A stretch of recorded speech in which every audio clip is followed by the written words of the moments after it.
조 바이든 미국 대통령이 북한의 계속된 탄도미사일을 규탄하며 북한의 추가 도발을 멈추고 협상에 복귀할 것을 촉구했습니다.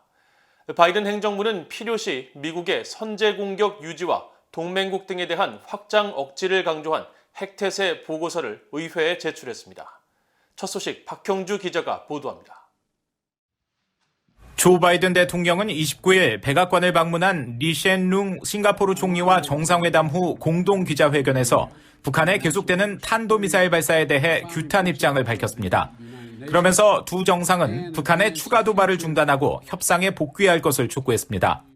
We shared our concerns about the Democratic People's Republic of Korea and their destabilizing ballistic missile launches, which are clearly in violation of multiple UN Council resolutions, Security Council resolutions.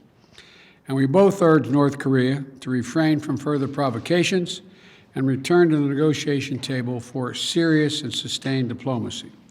두 나라는 공동 성명에서도 북한 문제를 포함시켰습니다.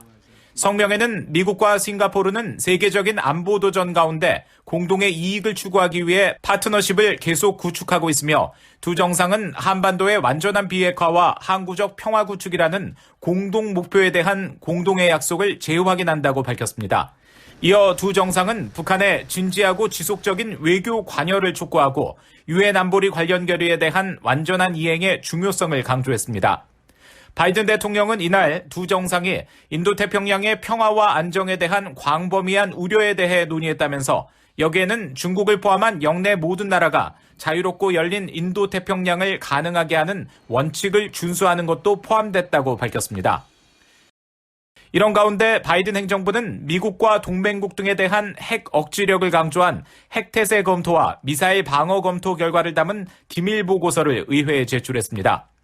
미국 국방부는 28일 보도자료를 통해 이 같은 사실을 공개하며 핵태세와 관련해 안전하고 효과적인 핵 억지와 강력하고 신뢰할 수 있는 확장 억지 공약 유지는 국방부와 국가의 최우선 순위로 남아있다고 강조했습니다.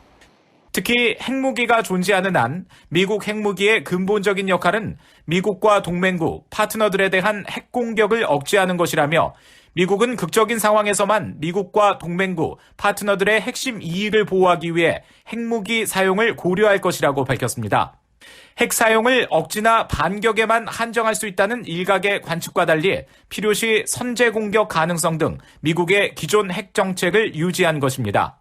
국방부는 또 미사일 방어 검토와 관련해 미사일 사용에 대한 적의 자신감을 떨어뜨리고 동맹국을 안심시키며 긴장 고조의 위험을 피하기 위한 군사적 옵션을 제공하는 탄력적인 방어 태세에 대한 필수적 기여를 확인시킨다고 밝혔습니다. VOA 뉴스 박형주입니다.